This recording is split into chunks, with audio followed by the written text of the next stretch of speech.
Some of the most intelligent and crafty people alive are con men. With their charm and schemes, they may just take away everything you have before disappearing without a trace. In this list, we will look at the 10 most incredible confidence men of all time. Gregor MacGregor was a Scottish conman, famed for inventing a fictional country called Poyais. He convinced colonizers to buy the land on his non-existent island with relative ease.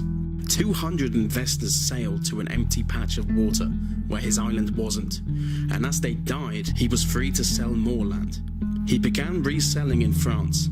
The French officials caught on to his scam, but even after being convicted, MacGregor continued selling land to wealthy idiots.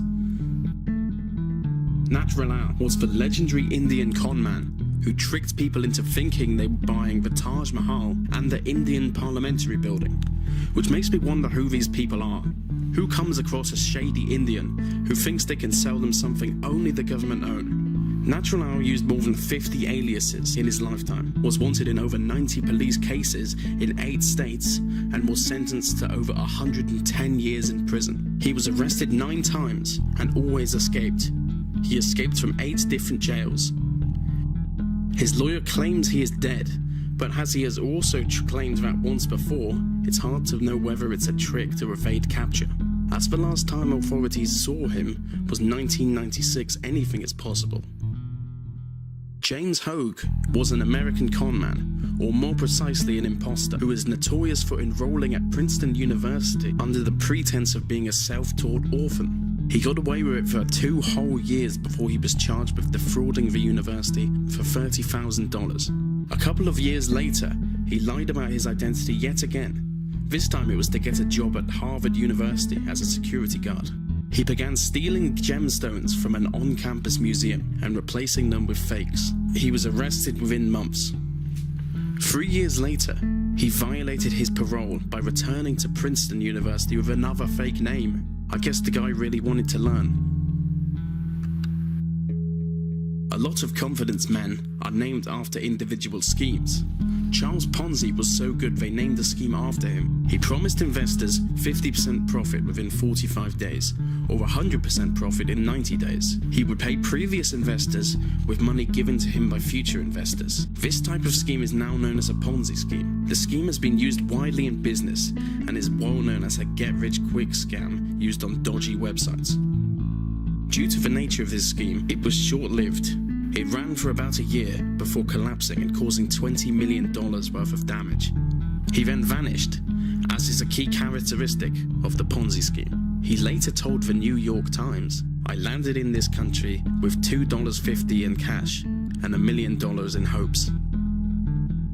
Callisto Tanzi is an Italian conman slash businessman, notorious for embezzling an estimated 800 million euros from his own company. His company then collapsed, causing a 14 billion euro rift in the international economy. That's equivalent to 11.7 billion British pounds or 20 billion US dollars, and remains Europe's biggest bankruptcy ever.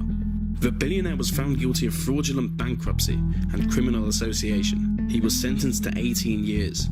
Police also seized his art collection, which included 19 masterpieces and was worth over 100 million euros. Tanzi effectively scammed over 135,000 people who had invested in the company over false claims. Soapy Smith was a gangster, crime boss, and con man of the Old West. During the 1880s, he fooled entire crowds with the scams named the Prize Package Soap Sales Swindle. He would publicly hide $100 bills inside select packets of soap bars. The crowd would then buy the bars for $1 in the hope of gaining $99. It was basically just sleight of hand, as he didn't actually put the money-laced bars in with the others.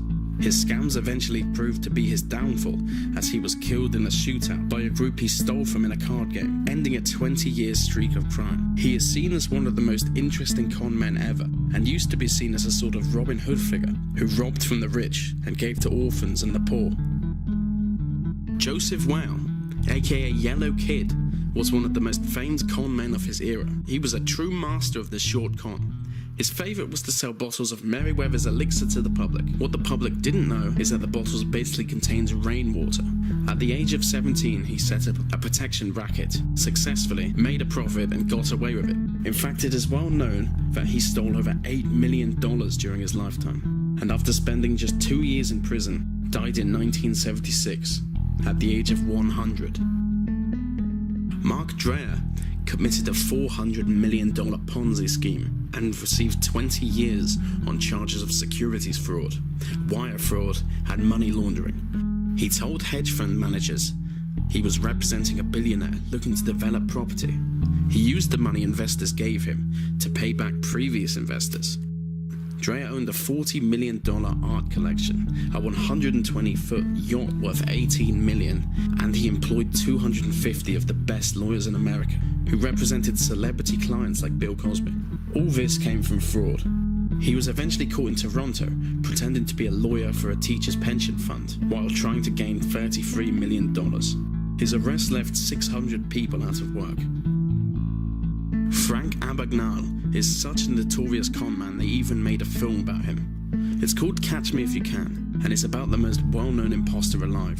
Frank Abagnale assumed 8 different identities, including ones as a lawyer, a doctor, and a pilot. He managed to use a fake pilot's ID to fool his first employers, before spending 11 months pretending to be a chief resident doctor at a hospital, on full pay. In 1969, he was captured in France. Out of 12 countries he had committed crimes in seeking his extradition, Sweden was chosen. Not long after, he was deported to the US. By the time he was 21, he had escaped from police custody twice, and after serving 4 years in prison, he was hired by the FBI to help catch other conmen. Victor Lustig is known throughout the world as the man who sold the Eiffel Tower twice. The Austrian worked scams on ocean liners between New York and Paris. He sold machines that appeared to print $100 bills. The boxes would be sold for 30 grand before mysteriously breaking at 12 hours later. He convinced 2 different scrap metal dealers that they'd been sold the rights to the Eiffel Tower. As the dealers were too embarrassed to tell the police, Lustig escaped with no repercussions. In his later years, Lustig even scammed Al Capone out of $5,000. A set of rules, known as the 10 Commandments for conmen, is attributed to Lustig. These include: never pry into a person's personal circumstances, and let the other person reveal religious views, then have the same ones. And that brings us to the end of the list today. Remember to subscribe for more and stay black.